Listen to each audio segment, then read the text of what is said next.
Next morning, Adi and Riya followed Bela up a hill path.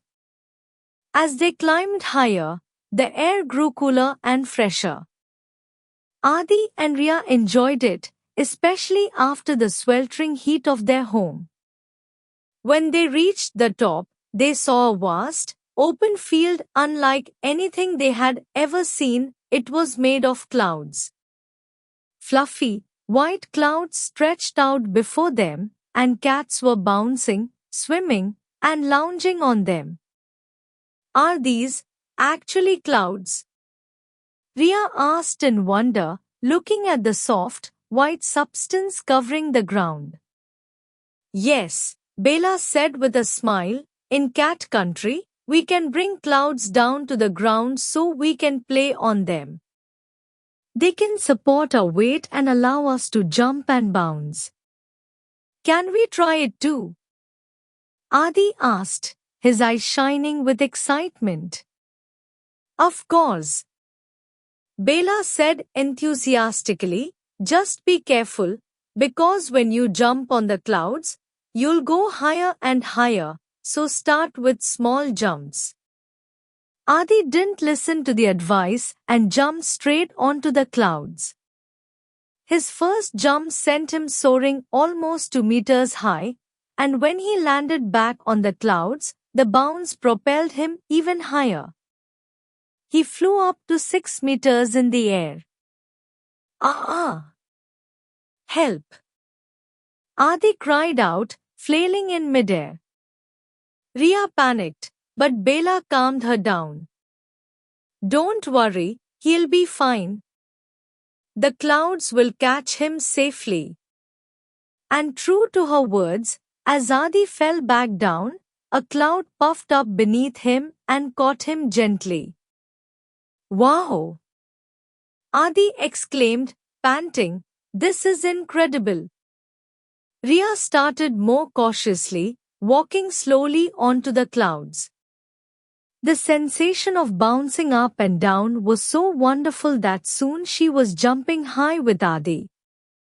Both cats played in the clouds, sometimes leaping high, sometimes hiding between cloud puffs, and sometimes pushing cloud bits around with their paws. A blue-colored cat named Sky met them and taught them a special game called cloud surfing. It involved standing on a piece of cloud and controlling it with their paws, just like a surfboard. Watch this, Sky said as he balanced on his hind legs atop a cloud fragment. He was steering with his tail, swiftly gliding through the fields of clouds. Adi immediately tried it, though his first few attempts failed, and he fell multiple times. Eventually, he got the hang of it, and soon he too was surfing on the clouds. Riya, on the other hand, focused on a different game called cloud building. It involved shaping small pieces of clouds into various forms. A golden cat named Luna taught her how to press the clouds together to create different shapes. Riya quickly mastered this art and made a tiny cloud kitten. When she gently touched it with her paw, the cloud kitten came to life and began dancing around her in small steps. I brought it to life, Riya exclaimed in amazement. Yes, Luna smiled, in cat country, our imagination can become reality. Adi and Riya spent hours playing in the clouds, making new friends, and learning new games. The sun began to set slowly, painting the sky in beautiful shades of pink and orange. I think it's time for us to move to the next place, Bela said, who had been lounging comfortably on a cloud while watching them. Can't we play a little more? Adi pleaded, his face filling with disappointment. Don't worry, Bela reassured him, whenever you come back to cat country, you can return here. But for now, I want to show you another special place that only appears at night. Hearing this, both Adi and Ria's eyes lit up with excitement once again. They said goodbye to their new friends and followed Bela down the hill, ready for their next thrilling adventure. The sun had completely set, and the sky of Cat Country was now a deep shade of blue, filled with countless twinkling stars. Adi and Ria had never seen stars like these before. They were so big and bright that it seemed like they could touch them. Bale was leading them down a path that wound through a dense forest. The trees in the forest were strange too. Their trunks were a bluish-green color, and their leaves seemed to be made of silver, shining in the moonlight. "These trees are so beautiful," Ria said, entranced, touching a leaf that fluttered slightly at her touch. "These are moon trees," Bela explained. "They only show their true beauty at night. And they will lead us to our next destination." As they journeyed deeper into the forest, a soft, bluish light began to emanate from the trees, illuminating their path.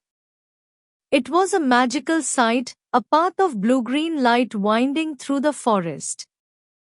Finally, they reached a large, open area, and what they saw took their breath away. Before them lay a vast lake, but it was no ordinary lake. Its water was so clear and calm that it looked like a giant mirror. And the stars. Countless, shining stars were floating on the water, as if they had descended from the sky to rest in the lake. This is incredible," Adi whispered, afraid to speak loudly and shatter the beauty of the scene. "This is the Star Lake," Bela said softly, "the most sacred place in Cat Country. Here, the stars of the sky descend into the lake every night and fill it with their light." "Are these real stars?" Ria asked, still gazing at the lake in disbelief. "Yes and no," Bela replied mysteriously. "They are reflections of the stars, but they are magical.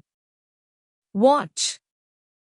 Bela went to the edge of the lake and dipped a paw into the water. When she pulled it out, a small, shining star came with it, perching on her paw. "You can touch them, catch them, and even keep them with you for a little while," Bela said, placing the star on her palm, where it began to flutter like a small bird. Adi and Ria smiled at each other and then rushed to the lake's edge. They dipped their paws into the water and brought back some shining stars on their palms. "They tickle." Adi laughed as the stars danced on his paws. Ria placed her stars on her palm and gazed at them, entranced. "They're so beautiful," she whispered, "I never want this moment to end." Bela sat down at the lake's edge and motioned for them to join her. When they sat down, she began to say, "There's another special thing about the Star Lake. If you sit by its edge and look at your reflection in the water, you can see your true self." "True self?" Adi asked, puzzled. "Yes," Bela explained further. "The lake will show you what you truly are, your strengths, your fears, your dreams, everything. This is the magic of Cat Country." Adi and Ria looked at each other, a bit scared. Seeing their true selves? It seemed a bit daunting. "Don't worry," Bela reassured them, understanding their fear. "The lake always looks with love. It never criticizes, just shows the truth." Ria took the initiative and moved closer to the lake's edge. She leaned her face over the water and looked at her reflection. To her amazement, she saw that her reflection was changing. Her eyes had a wise, calm, and kind light, and small creatures, birds, mice, and even some human children were coming to her for love and protection. Am I like this? Ria whispered, amazed by her reflection. Yes, Bela said softly. You're a caregiver, Ria. You have a powerful capacity for care and love. You provide safety and comfort to others. Ria felt tears in her eyes. She had always thought of herself as shy and timid, but the lake showed her how powerful she was. Now it was Adi's turn. He hesitated a bit but then gathered courage and moved forward to the lake's edge.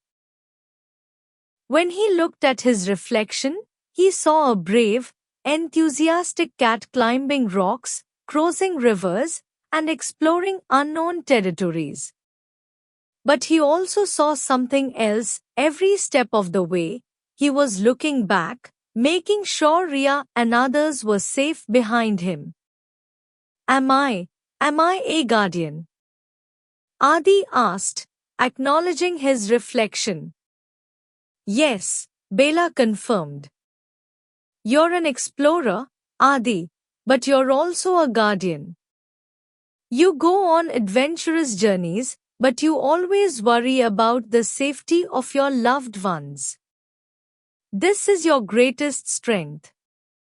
Adi reflected on his reflection and realized it was true. Although he loved excitement and adventure, he never put Ria or their owners in danger. As the two cats continued to gaze at their true reflections, the starry lake kept shimmering, illuminating their faces with its magical light. It was a moment they would never forget. After seeing the lake with clouds and stars, they returned to their tree house, a beautiful house with blue flowers. On this day, they learned a lot: courage, wisdom, and the importance of helping others. Ria said, I will never forget this day. Adi smiled and said, oh yes, these were unforgettable journeys. Adi explained to her, have fun, but don't forget to learn. New places teach new lessons.